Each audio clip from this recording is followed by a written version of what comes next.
people hanging out on my computer here.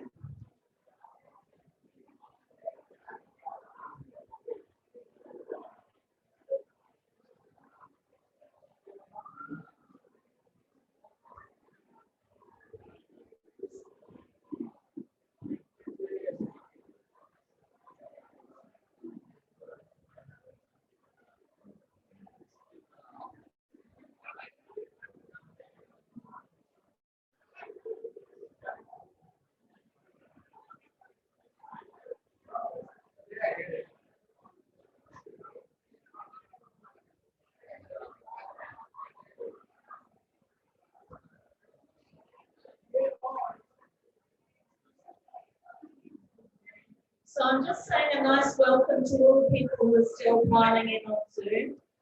Welcome to Aberrita, and we're just getting ourselves sorted. So just bear with us as we all grab our seats and get ready to start. So welcome to the people on our Zoom room, and welcome to the people in the real world as well. Not that you're not real over there. Thank you very much for coming tonight, and it's lovely to see you all. Okay.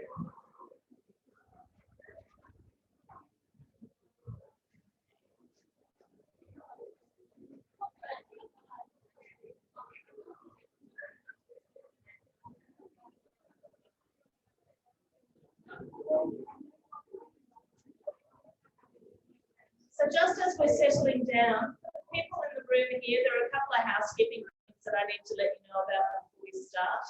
One is that we seem to have gender segregation, so we seem to have a so-called women's toilet on this side. If you identify as a woman, that's the way to go. If you identify as a man, that's the place to go. If you don't, I'm not quite sure what to do, but either or, I think. The other thing is that these are also our emergency exits. If someone gets so hot tonight with our event that they catch on fire, which could happen. I hear there's been plenty at Lech's events before. So who knows? You never know. Someone might spontaneously combust in the room. If they do, we will leave them to burn in peace, and we will leave via these two exits. And the meeting place for anyone that leaves via this exit is at the second big tree, apparently, out there. And the meeting place for people who leave by this exit is on the soccer field. So that's where to go if there are any emergencies, if there are any alarms going off. Of course, the bar is open tonight and for the duration of the event, so please feel free to do that. In the very back corner are two very attractive booksellers who are there to sell you a copy of the book at the moment, Car Crash, and also we have Chris Olson's books, and we also have Trent's books, so you may want to grab those and stock up while you're here. For those people online, you don't miss out on getting to my book either, because Yana is about to send you the link, and when she sends you the link, that is the place to click to purchase the book of the moment. So feel free to purchase a book. If you do want a signed copy, we'll be getting some extra signed copies tonight, so you can actually just mention or call the shop on 3846 3422 and say that you want a signed copy put aside for you, and we will do that. We won't be able to communicate with them to get it personally signed, but we can certainly put a signed copy aside for you, so that's great. Okay, I think we're almost settled and ready to go, which is fantastic.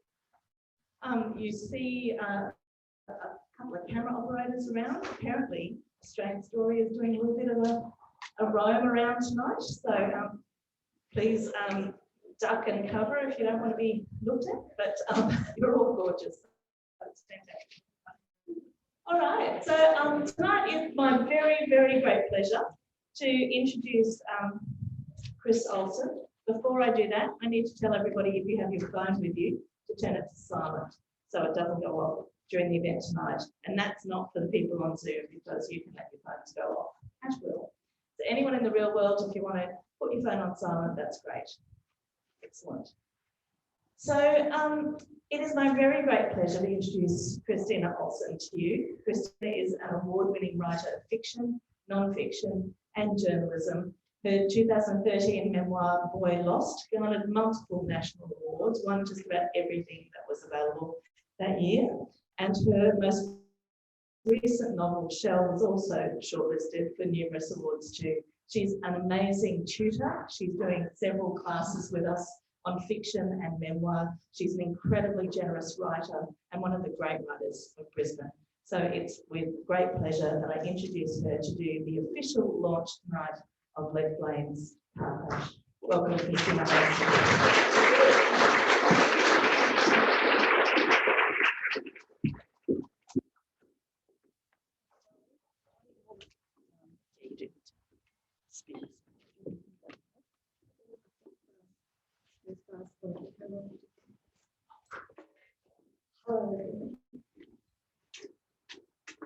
Good night.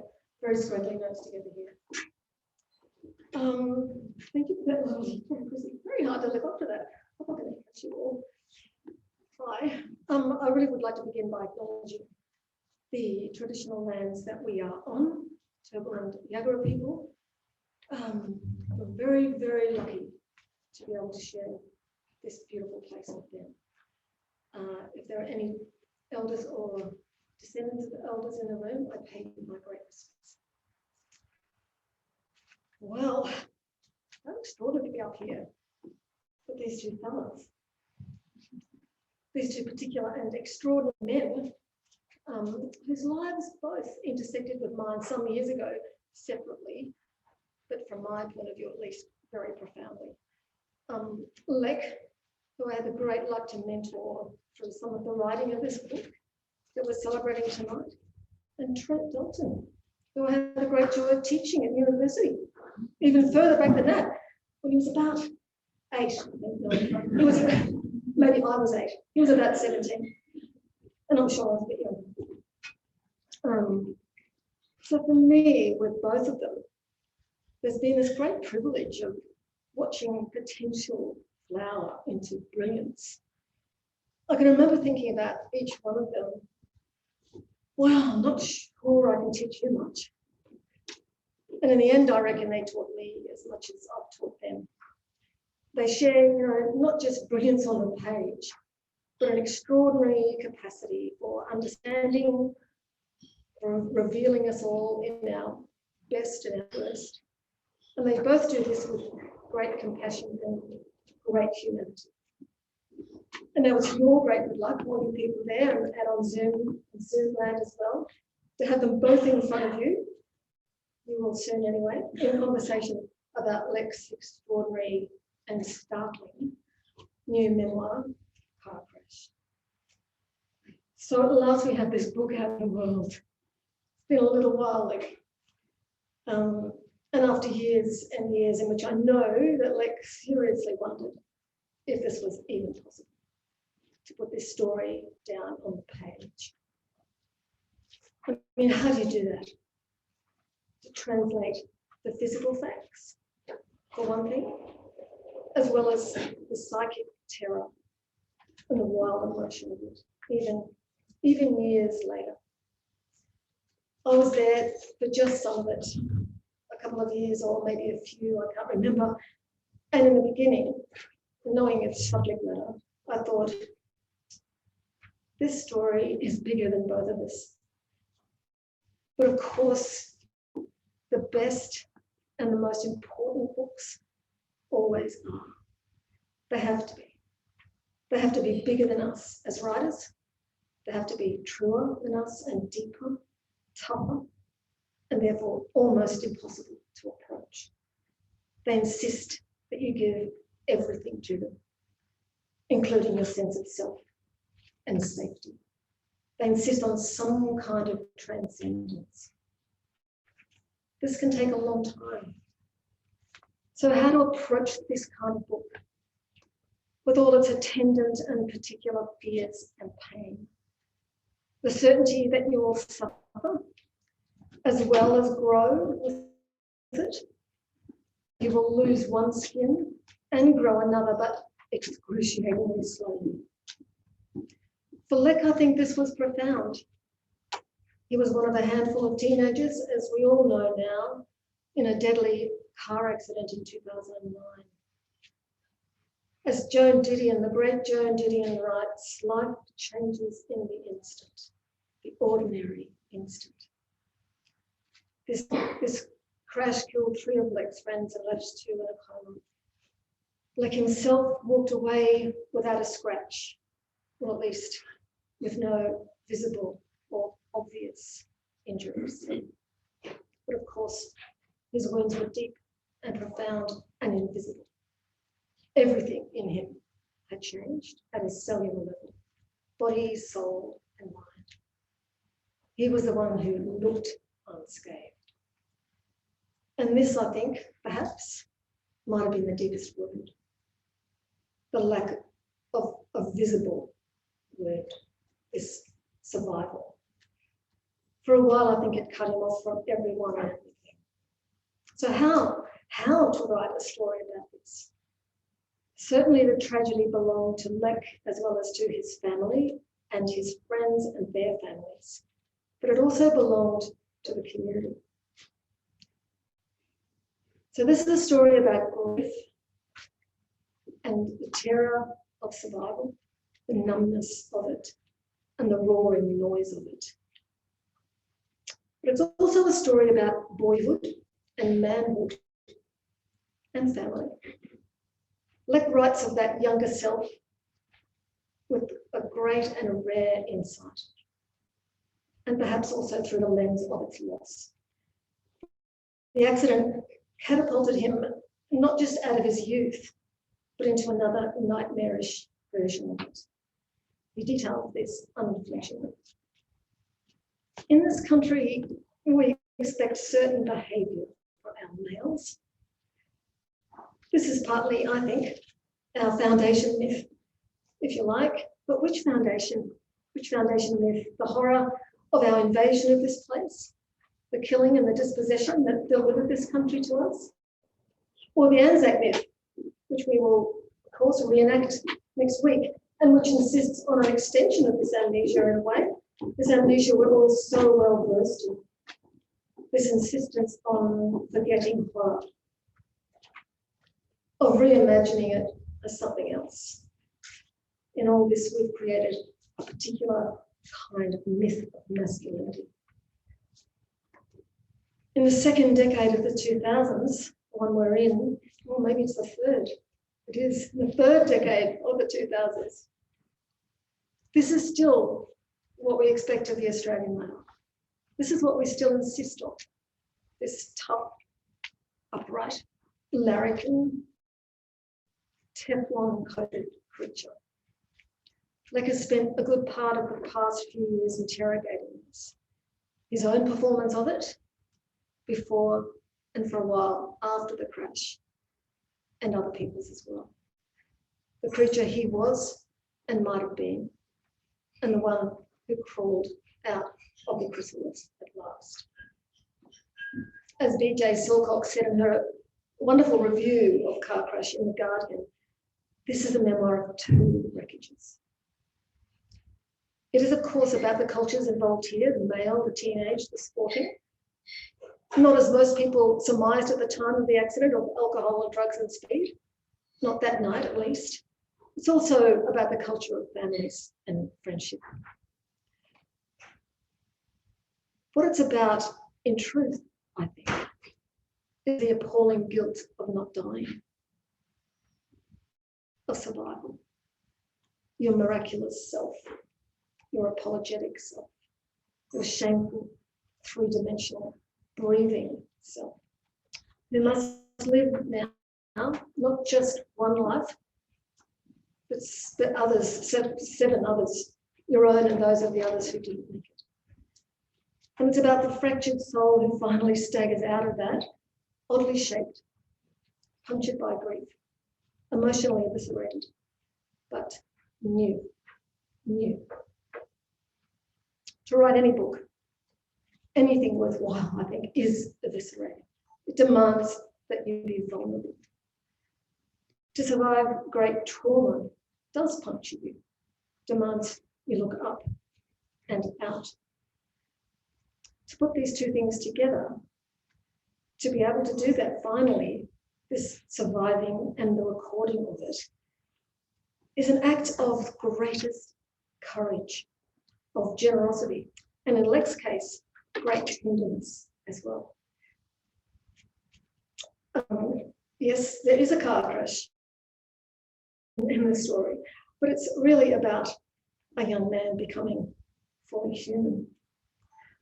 It's also, of course, whip smart and compelling and unexpectedly and joyfully funny. I'm incredibly proud to have been in on the ride for a few of those years. This happened while Lech and I were both in different parts of the country.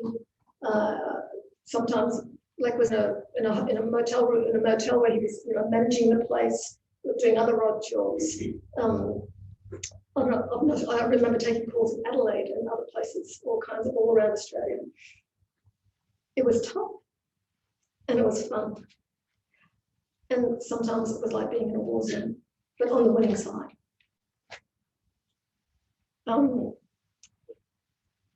Yes, for those of you who don't know, he was named after Lech Blaine, the revolutionary hero of solidarity and the president of Poland.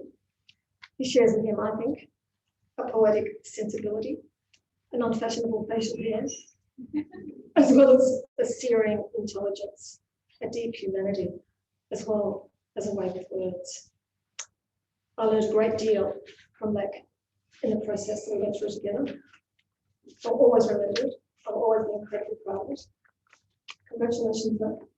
An extraordinary achievement.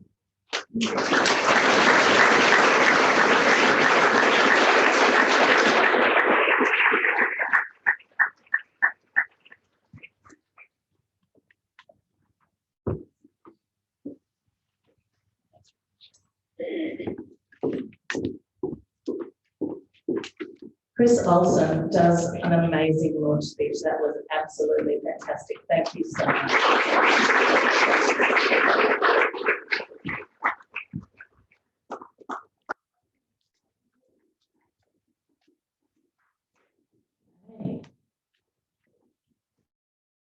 That was wonderful. And now we get to hear from Lech himself as he has a conversation with Trent Dalton. So I'm going to introduce Trent first. Trent Dalton is a two-time Walkley Award-winning journalist for Weekend Australian magazine. His #1 best-selling debut novel, Boy Swallows Universe, broke records to become the fastest-selling Australian debut novel ever. And everybody has really enjoyed All the Shimmering Skies, which was his second novel, which has just been out recently. Thank you, everyone. Welcome.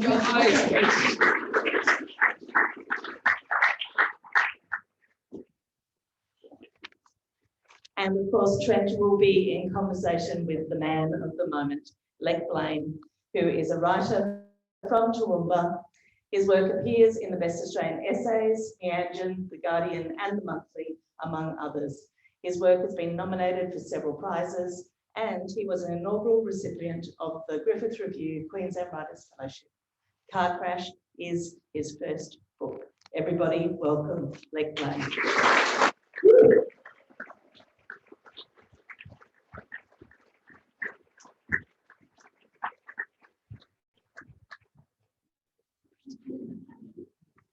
Thank you so much, Chrissy. Chris Olson once wrote on the bottom of an essay that I wrote in fiction writing, hit me with a cold fish, and she said, "You need to be a magazine writer." I'm here because of that woman. Lech Blaine, what's your best Chris Olson story? I just remember being out of my mind most of the time that I was talking to her on the phone, and I was just like, I couldn't believe she kept talking to me. So within itself, it's a great. Yeah, no, thank you so much, Chris Olson. You're amazing. Lech Blaine. Look at this, man. Look what you did. Can you just take a little moment and have a look around and tell us a little bit about some of the people you see out there? And this is a real special night, guys. You know, this is one of the special ones because I feel there's a lot of love in the room. There's a lot of people who really have a lot of love for Lech. Who's out there, Lech, without really pointing at them or making them feel embarrassed? But who have we got here tonight? We've got a pretty amazing front row, but Melissa and Gary over at the front who Wow. really appreciate coming down from Toowoomba. I've got my older brother John who came in late. He's just John! fashionably late. He just flew back down from Alice Springs, so he's easy with his partner Kyla and my beautiful nieces Kaylee, Sophie, and Amelia. So yeah, I really appreciate you guys coming. Sharon and Peter, I really appreciate you coming. I don't want to go through the entire room, but yeah, that's a pretty good start. That's some of the people who have really done some amazing things for me, and yeah. Well, guys, yeah, it's a really special night because this is a really flippin' special book, and I'm so freaking proud to be here talking to you about something that I call an absolute soul cough and just one of the bravest things I've ever seen written. So it's just quite a thing. Can I start? I want to start a little bit lighter before I get to May 2009. I always like context. I'm a big believer in context, and I just want to get a picture of who I'm talking to here, this legend that I know through words. Can you take me back to, let's say, before I get to something like 2009, can I go to like 1999, just random year? What's the house you've grown up in? What's dinner like? Who's at one end of the table? Who's at the other end? John's probably there. John was there. He was being shit on me at the time. Yeah. Well, who's there, man? No, we're living in this little. It was like a workers' cottage, which just kept on getting bits and pieces added onto it, and so it was pretty rough around the edges. Dad had just bought a corner store, which was the worst business investment he'd ever made, because there was like a murder spree in the local area, and then all the kids at the local school were beat out, and so the school went about like 200 people to 50 people, and so Dad was just over in his shop all day, which I thought was amazing because I used to go there and never had any work to do because there's never any customers. So I'd just be sitting there with like encyclopedias and sporting almanacs and just reading out names and getting in to tell me stories about all these different like athletes and politicians, and then I'd go home and Mum would be cooking something, and she wasn't a great cook, but she tried her best. So it was usually like a snack bowl or like a lasagna, frozen lasagna type thing, and it was just we had a ping pong table at the back, had a bird, a couple of dogs, and I was younger, so I just had siblings everywhere, and it was me and John talk about it quite a bit because it's amazing how things can be so simple and still bring so much happiness, and how when you introduce so many more complications and things which on the outside should make you happier, like doesn't maybe bring you as much joy or happiness as some of the most simple things, as just having a house full of people who not love each other but also fight to the death about like whether it's Nintendo or whether it's Monopoly or whatever. Oh, that's why I asked it. It's so good, that stuff. It's beautiful. What conversation is happening at that table, particularly with your old man? He strikes me as just an incredible bloke. This kind of Lech Blaine loving bloke who just kind of really fought for the underdog, seemed to give young Lech a lot of great morals, a lot of great good, solid stuff to grow up with pretty young. What's this guy talking about at the dinner? He wasn't like an effusive person. He had a really good way with words, but he wasn't someone who was always talking shit sort of thing. Like if you had something to say, then he'd say it. And he just had a real economy with language, and he wasn't reading books, but I think that 50% of me being a writer is just as much from him and his ability to tell stories, his ability to turn phrases into something different. He was always mixing metaphors and cliches, and he was as I said, he was an old publican, old Ipswich boy, very rough around the edges, but he was really strict about stuff like manners and respecting the underdog, people who were maybe usually looked down upon by other people in society. So he was pretty strict about that sort of stuff. There's all these things going on around you. What's going on in your head at that time? Because I'm trying to get an insight into this man who writes the words in this book. some turns of phrase in this. Some of the most beautiful writing I've seen come out of Australia, mate. And a lot of your journalism is the same. But were you sort of having that sense of wonder, quiet wonder that you keep to yourself as the energies just swirling around? Yeah, that was, I always, and because mum was very much a reader. She was very much a bit of a dreamer. She wasn't the life of the party. She liked to be at home reading a book. And so I always had these competing things of dad who loved attention, loved holding court with a crowd full of people, and that economy. Whereas mum, you know, she could write. She would write for days, or she loved writing. She wasn't, you know, a trained writer. She didn't go to university. She didn't have a high school certificate, but she just loved the words, and she loved art. Like, she loved to put she didn't want to have a fight about it. She wanted to put it down in, you know, a 6-page letter, whether it was, you know, the letter that she'd write a letter to the editor every week, sort of thing. Like, so there was always these competing voices, which was like mum wasn't academically trained, but she was an academically minded sort of person, and that sort of intellectual approach. And then dad, which was, you know, you at the pub, you might have 20 seconds to win someone over or to get their attention. You need to, it's a news pyramid, but on like speed. And so you just need to get cut straight to the chase. And that might be the only thing you get. You've got to get people's attention and sort of not just humor them, but make them feel like they're connected to you and make them feel like they're human, because a lot of people in the pubs, you know, they weren't perfect and they had their issues with that. Can I briefly ask you about this pub?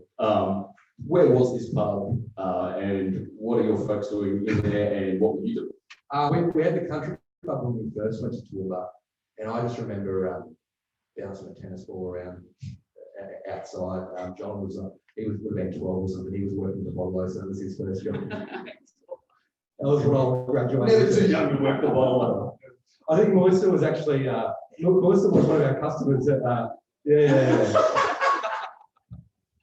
So yeah, it's funny how it all goes full circle, but it's and then we had the Metropole, and I was a bit then, and I was playing pool and putting like marking the coins so that I could put it through the jukebox and get the coin back, and just listening to music, but just talk, like basically trying to be my dad to the people who were there. Like I was like which didn't work because I had a stutter and I couldn't get my work. Like I'd get excited and I couldn't. So yeah, I wasn't quite dad, and I didn't have the toughness or the Trying to play it cool. Yeah. But I was, and then I'd be playing pool, and I'd be crying, like if I lost a game of pool, or just pool would go flying. I couldn't hold my nerve. I wasn't a very good loser, and I lost quite a bit at that point. So it wasn't a good quality to have. Mate, you sent me the most beautiful photo here. You texted me of you. I think it's in a league jersey. Tell me what that jersey was, and you know, you're to be here, for us to be talking here in a place that is just league heartland. Yeah, man, what's that mean to you to be doing this here? And it's kind of like specialty. You were like, I want it to be here. Yeah.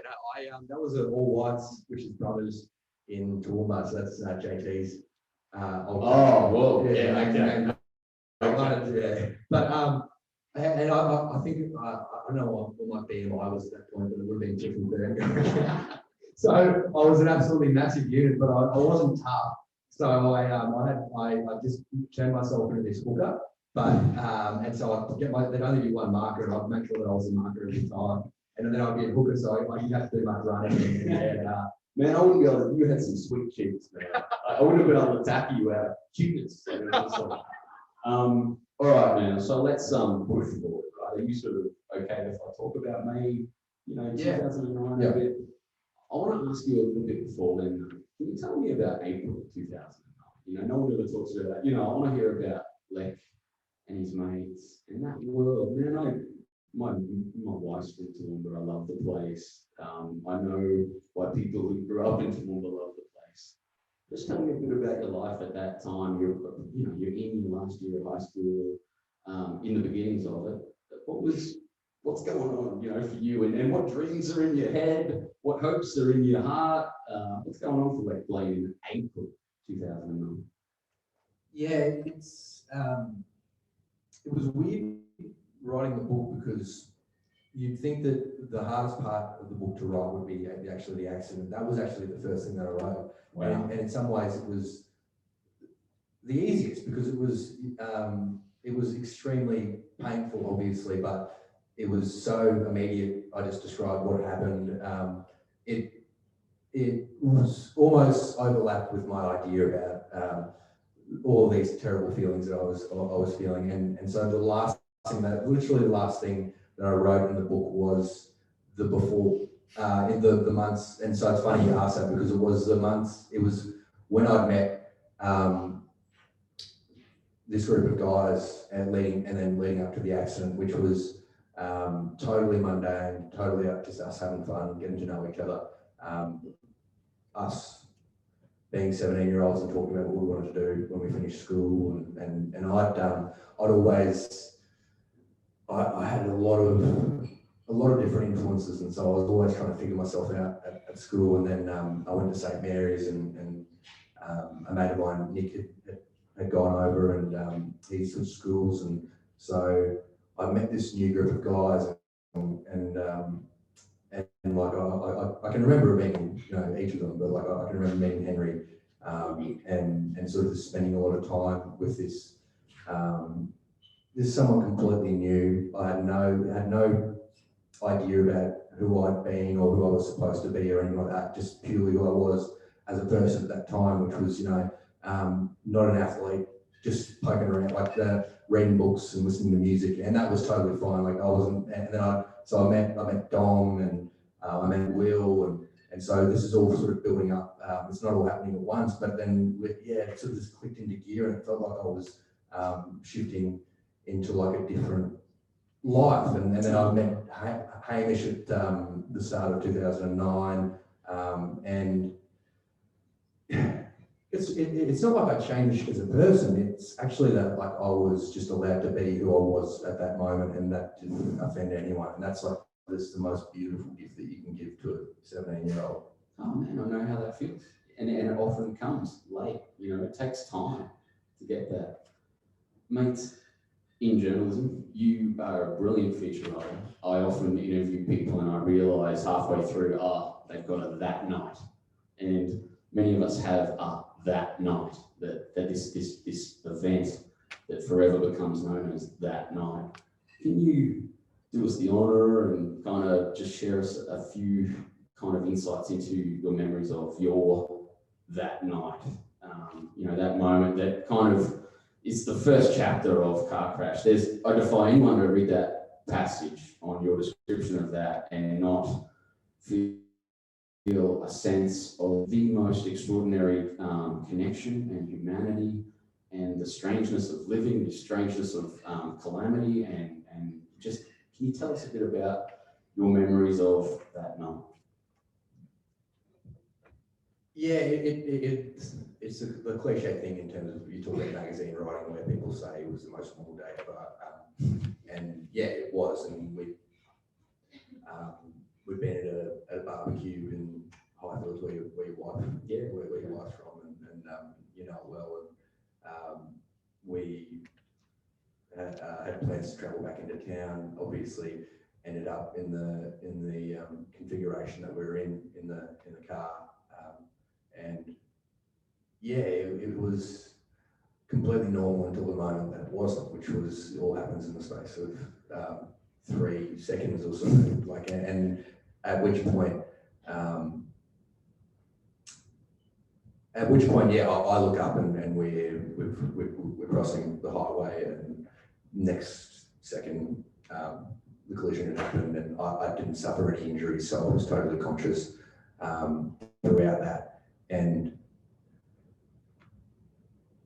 obviously evolutionary, like in terms of evolution, as like trained us to when those things happen, that we like kick into overdrive. And so I have really vivid recollections of that initial sort of period, and then there's, after that, there's a bunch of different things that are a bit fuzzy, but it's actually the most mundane things that would stick out to me, but in my memory, because they weren't sort of being blurred out by trauma or shock, and yeah, I just remember my sister coming to pick me up and going back into town, going to the hospital, and just sort of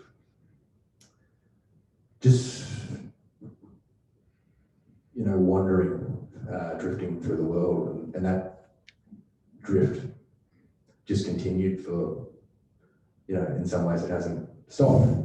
It's just it's like everything sort of links back to that moment. From here to then, like it's sort of all, it's a definitely like create a new center of gravity within my life. What made you feel like the bystander, this kind of sense you were, there's no way you weren't a key part of that moment?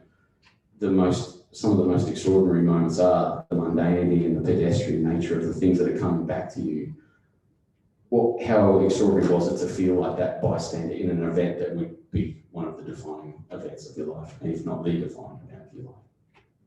That sense of the bystander nature where you sort of got swept up in the crowd and you became almost essentially felt like just one of the people looking on. Yeah, I was indistinguishable from all of those other people until the point where they realised, the police officer who was there realised that I'd been in the car, and we had that conversation, and it was, and that was the confronting part about this process that I go in the immediate aftermath, was that I was constantly reassuring or comforting people who weren't in the accident, but I was in the accident, and I didn't really feel grief until like a long time afterwards, and only ever when I was on my own in a public space, I never felt, I was never able to connect with the sense of loss or the sense of grief that other people around me seemed to be able to feel so keenly.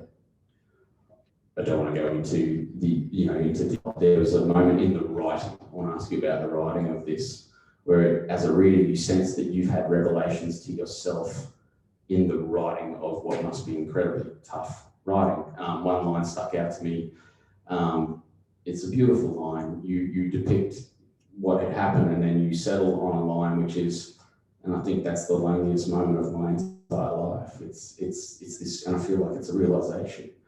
Was the writing, were you surprised how much was there when you did finally open up the box? Yeah, as I said, the first part, the hardest thing to live through is this part to write in some ways, because it was the thing that I've been thinking about for so long. It was creating my mates as characters, which sounds really impersonal because they're real people, but it was creating them as characters and turning this not just into a story about trauma or into a story about this accident, but into a story about human beings. And that was like, it wasn't a revelation that all happened at once, but it was this process of like synchronizing with the reality of like who I was and the person that I was the day before the accident, what I felt at that particular time, all the hopes that I felt, and learning that I can still feel good about all of those things, and that I actually am quite connected to that person from the day before the accident, that I didn't completely lose that person, that the collision happened. Can you tell us about the kind of way this thing swept through a place like Toowoomba? And I was really surprised to find, of course, it's on the news essentially that night. It happens pretty quick. When did you start to realise how much this thing was sweeping around, not just Toowoomba, but the rest of the country? Yeah, straight away. It was on the, I went home and it was on the news. And there was, it was misreported in terms of the details of what had happened with the accident, like initially in terms of what had actually happened, and then later in terms of the reporting of it, framed it in a way that focused on speed and alcohol. So it created this, it seemed like a different event to the one that I've actually been in, which was really disorientating as like a person who's suffering from shell shock and suffering from trauma, because I'm sort of grappling with my own memories and trying to recreate them and work out what's reality, and then have all of these other details, and then like not even secondary details, like the third and fourth wave, sort of like the social media rumor mill, and all the different stuff coming back to me, and yeah, it was very difficult to reassemble some sense of like reality of both who am I as a human being, but like what actually happened to me that put me into this position, and that's a very difficult thing to work out while you're still in the midst of that spectacle, because it doesn't go away within a week. There were people literally sending you texts saying, like, I'm sorry you're gone. How surreal is that? And then how do you possibly respond to a text? Yeah, it was pretty awkward. Mates, then the funeral comes, and your insights into that are just profound. I think, in particular, with regards to the speech you gave for Henry, and you bring it back to such poignant conversations about masculinity and about who we are as men. And Melissa is wonderful in that, and helping to give an insight into what that speech felt like from another perspective. Can you tell me a bit about why you wanted to confront young Lech and kind of work through the possible faults in what was at the time a very well received tribute? Yeah, it wasn't a confrontation, or I wasn't judging myself because I was a 17-year-old going through the event. I was who I was. I was a product of my environment. It was the sense of what I was trying to do in that moment, which was more about who I wanted people to think about who I was, and it was about who Henry was. And so that wasn't about them trying to think that I was a great bloke or anything like that. It was like, what do I need to be that I don't show that I'm so torn up or like grief-stricken or sorrowful? I don't want to seem like a sad sack. Australia has very much a culture of taking the piss of it, especially in dark times. And the issue with that isn't just that I did that, but that it then became like, in terms of, because this is a media event as well, that became like the central framing for the an experience that goes beyond anything that I'll be able to relate to, which is losing the son. And then that was like the lead in the newspaper, was this really simplified version of who Henry was. Some of the stranger aspects of this idea of people starting to talk about the number of people at the party and the kind of strange things that were swirling around this party in a place like Toowoomba, where everyone starts talking about how they could have been at the party. I still meet people who are at the party. Is that right? Yeah. It's like, or who knows someone that was at the party. It's like Woodstock. It's like, but that's strange. Did that start pretty early, this sort of sense? And then, it's got that sort of macabre 9/11 factor where people go, I could have almost been on the plane. And, it's... There were parents saying, like, my son was nearly in the, if it hadn't been for his, because he's such a mature young man, he could have been in the car. It was this, I don't even know how to explain it. Like, there's this human curiosity, and then once you start with something like that, you need to justify why you've connected yourself to something, and so it would create this overwhelming urge within some people to embellish that, to like justify why. And I don't think that it wasn't necessarily always coming from like a place of evil, or like that people were conscious that they were doing it, but almost like a sense of grief that they couldn't articulate. They didn't know what, like they felt this sense of grief for this event that wasn't necessarily theirs to feel like grief about it. So they strained to really justify that in terms of like a narrative that they could share with people to explain why they felt that way.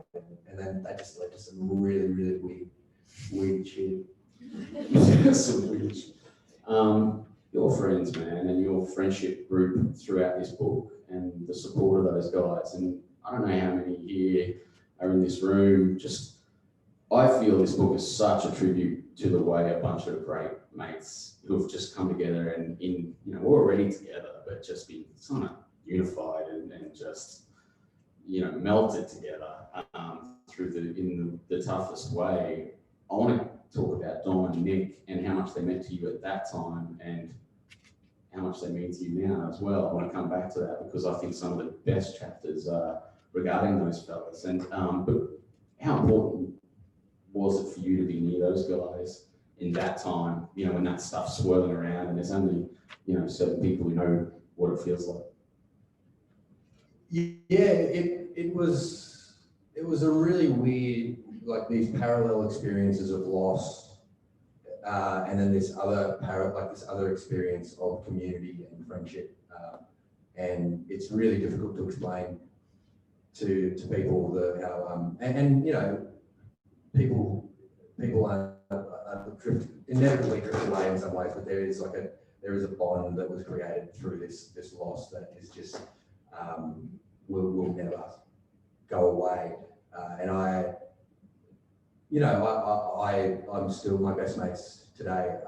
The mates that I made when the accident happened, and they're the mates that got me through a bunch of other experiences beyond the accident. And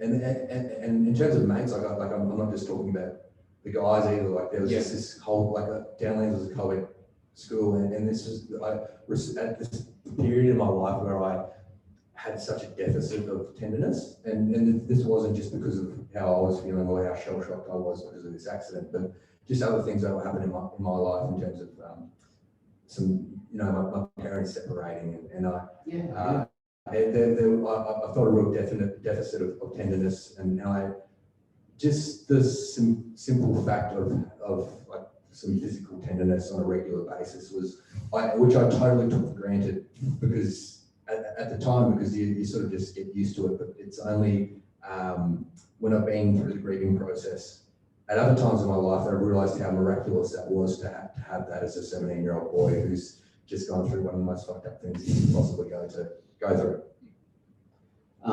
Mate, you have the rare kind of notion of the rare kind of thing that very few journos have, where you are a great feature writer rocking up to do gigs and knowing in the back of the mind that you have inside you a story that is 3 times more interesting and heartbreaking. How long have you carried that, and did that ever sort of cross your mind where you go, there is a story inside me and I don't know what to do with it. I don't know if I can, I don't know whether I should. I mean, when did those thoughts even start hitting you, but particularly as a feature writer?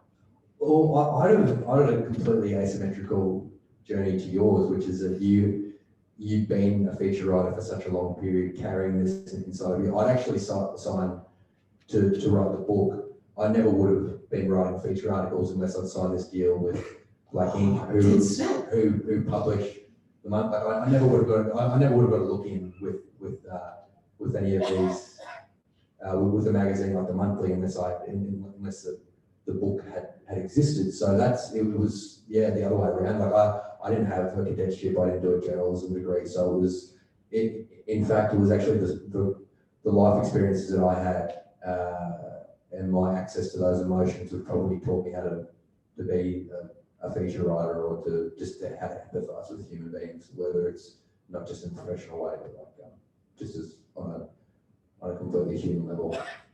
What was the process then of even saying, yeah, I'm ready? And what I love, Lech, about your whole journey through this, which it's incredibly tough, and in terms of navigating this whole thing, every step along the way, you're remembering family members, you're doing the exact right thing to consider and empathise with your friends, the people around you, many people in this room. When were you ready? And was that a long sort of step and a lot of conversations with a lot of people? Jeez, man, 5 minutes. Yeah, I look, I don't know whether I was ever ready. I don't know whether I'll ever be, like, the book exists, but it's totally separate to the grief and depicted, and so there's no, I don't know whether I'll ever fully come to terms with the book. I'm not here being like, this is a victory lap of totally reconciled with why I needed to write this. Like, that's a struggle that I'll sort of wade through between all of the other emotions that I feel about the actual event itself. Like, the book is, the book, I'm proud of doing that, but it's such a small part of this event. It's not like, the event. So that's just something that I'll have to deal with on a daily basis. But I know that at the start of 2016, when I started writing the book, I reached a point where I wanted to tell the story. I didn't know exactly what I was doing or why I was doing it. It was just an impulse that was there, and then I sort of backtracked after I'd actually written this chapter and went, why did I do this? What am I going to do with it? What am I hoping to achieve? Is that worth the hurt that it can potentially cause to a lot of people?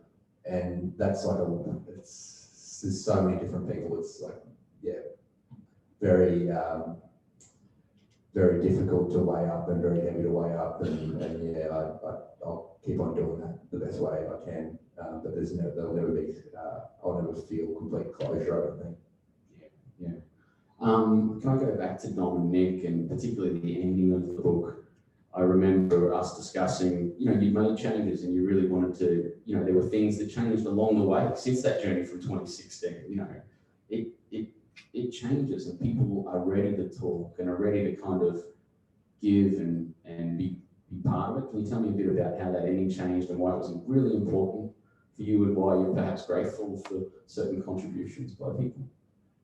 Yeah, well, it wouldn't have happened if it wasn't for coronavirus. So I'm stoked that coronavirus happened and gave me a bit more time, because I didn't feel like I had permission at that point to wade into their stories there, and Tim as well. I didn't feel like that was a really difficult ethical question, and what I realized when I actually got to the point where I felt like I could, and that's because I've been sitting with this finished book for a while, and I was like, what is missing here? And I got feedback like this, it feels a little bit like you're missing the personalities of the other people involved, and then had the conversation, and I'm totally beside the point of the book. I was having these conversations with Dom, I was having these conversations with Nick, and I was, once I actually broached the possibility of writing about their experiences, I realised that it's not that they've been waiting for me to do that, but like that there was something within them, like they felt better about the fact that, not because I was painting them in a particularly like perfect light or whatever, but they wanted to be represented as like human beings who were in this event as well, and that they didn't just want like a question mark to hang over their stories. And that was a really, really important part of the book. And if I hadn't have done that, and if I hadn't have gone through the work of doing that, I think the book would have really been missing something. Yeah, beautiful, man. It's freaking beautiful, the stuff they have to offer. This has gone so fast, way too fast. They're winding me up, but these things come out of this. Things come out of these things, even going around and talking. What have been some of the things, even since this book has been published, like that were unexpected, that have been kind of heartening for you? How's this process been, mate? And what have been the unexpected little turns along the way? If you're at something like this and someone might come up and go, hey, or, that's often the case. That things like someone fainted in Melbourne, so that was it. Yeah, that would have done it. Yeah. It's just the accumulation of those conversations that I might not have necessarily had if I hadn't have written the book. That's like the gift of the book to me is the connection, not necessarily like both to new people and the people who read the book, are welcome into that world and get to meet those characters. Like that's an incredible gift, both that they're giving me, but that I'm giving to the people that I'm writing about. To be able to write about my mum and dad and to be able to write about my mates, that's just, and have people like love, like not just on a literary level, but on a really human level, love who they are. Like that's just, Oh man, that's beautiful. yeah, that's like something that writing, and if I had have written the book in a different way, if I had have just focused solely on the grief and the trauma and social media and mental illness and depression, like I wouldn't have allowed people to just really live with them as real people, as three-dimensional people, and that's to have people, as I said, complete strangers, but then the people who went through these experiences as well and reveal something new to them, or to feel like they've been seen, or that they've been living with something that they haven't necessarily been able to explore or communicate, and they've been able to sit there with this book and like not necessarily, it's not completely comfortable, but it some sort of new understanding about who they are as a human being. Like that's why, like I think that's why we both do what we do. That's why like a lot of people write. It's the best gift that you can give. It's the best gift you can get. Mate, every word put on that white stuff is better than what was there before, man. So I thank you so much for putting your words down into this incredible book. Ladies and gentlemen, can we give Lech the biggest round of applause? I'm so sorry that went so fast. Did that feel fast? Are we right, Chris? We've got any more time? No, good. Thank you so much, Lech. It's please check it out, guys. There's books up there. The amazing Fiona Stager's up there from Avid Reader, and and it's an incredible book. Yeah, please read. Yeah. Thank you. Thank you.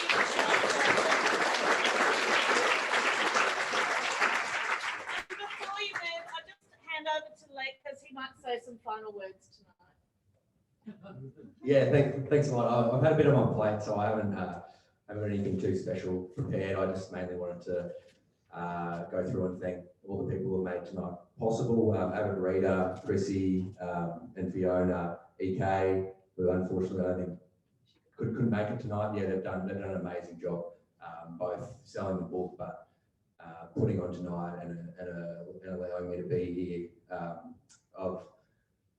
Mention some of the people who could make it tonight, and I just want to extend that to everyone who came tonight. It's an incredible, as I said, it's an incredible gift to be able to reconnect with people in the run of our lives when there's lots of other stuff going on, and so for you to read the book, for you to come to an event like this, it's I just really appreciate it. My high school English teacher, Mr. Shaw, he's here. English teachers. He put up with a lot.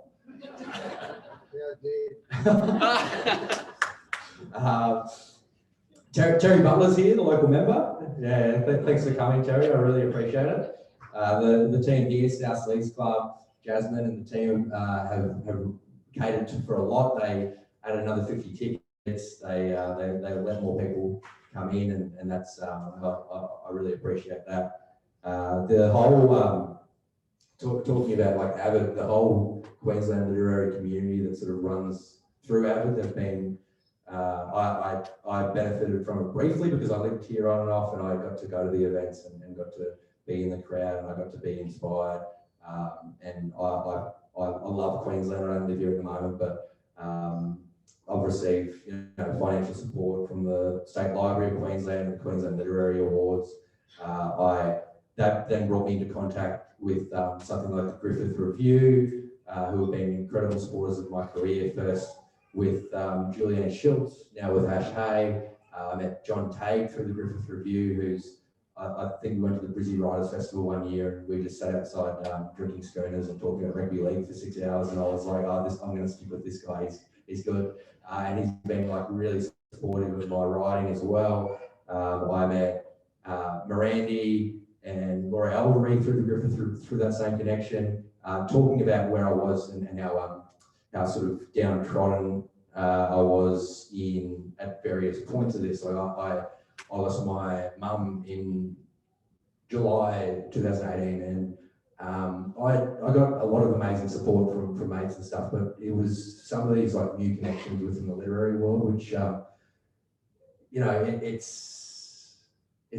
seems very micro, but when you add them all up, and in terms of like yeah, John Tate constantly reaching out, Laura offering to read my manuscript if I ever needed someone to read it, Miranda shooting me an email here and there, but then like to build that up, like in terms of being able to do a mentorship with Chris Olson, who's like book Boy Lost. I like just I read it 3 times and just studied it, and that like to be able to have a phone call from her in those times, not because I needed emotional support about what was going on, but just to keep me excited about what I wanted to do and what I wanted to achieve, and the amount of like humanity she showed me, but the like to be tough on me as well and say, no, like you need to finish this book. Like that's like a and then yeah, to pick walking up the main street of Bundy and on my 3rd pie for the day because I was like trying to eat my sorrows away, and then going to Dimmicks and buying Boy Swallows Universe and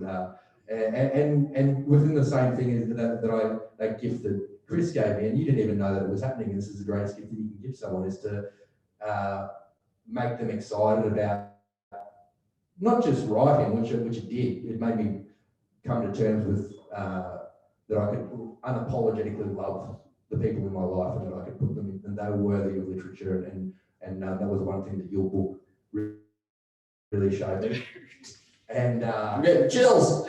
And then to bring that, as I said, I'm not sitting there at that time going, oh, the Queensland literary community are doing this or doing that, but to just all these people who are sort of just bringing me through, not realising, and that to then combine that with all of the mates that I've got here tonight who have bought the book or talked about the book, or just the book doesn't matter. Like it's just like the friendship, the camaraderie that they've given me, and then to bring it all back, it's like, well, what's keeping me getting up each day is like, you know, the art, the friendship, the community, but then family, and to have they can't all be here tonight, but like in those moments when I'm at the motel and I'm, you know, I've got to pick someone out of a motel room at 10 p.m. or whatever because they've been smoking meth for the past and then the next night Can we do one more hour in that Bundy motel? But then the next night, and you read about it, and people, if they read the book, they'll read about the conversations that I had with my dad. I couldn't have, it was his motel, he passed away, I couldn't have those conversations with him. But to have someone like my brother John, to have those same conversations. Yeah, man, well done. With me, and to be tough enough for me to be tough and say I love you, but you gotta like, you know, you gotta keep going, you gotta keep working hard, you gotta do whatever it takes to dig yourself out of this. And that's what, you know, as I said, there's the books, it's nice to have a book, but it's like all the people who have made this possible in all their different ways that's the real gift, and that's what a night like this is really about. Hell yeah, like, well said, man. Thank you so much. You guys are coming, and on the thing, where? We are going to move to, I've got to say, thank you.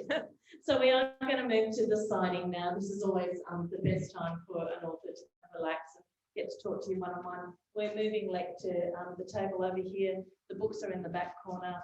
Please, you know, feel free to visit the bar while you're waiting. But it's been a really fantastic night. Thank you very much, Matt. Thanks to Chris Olson.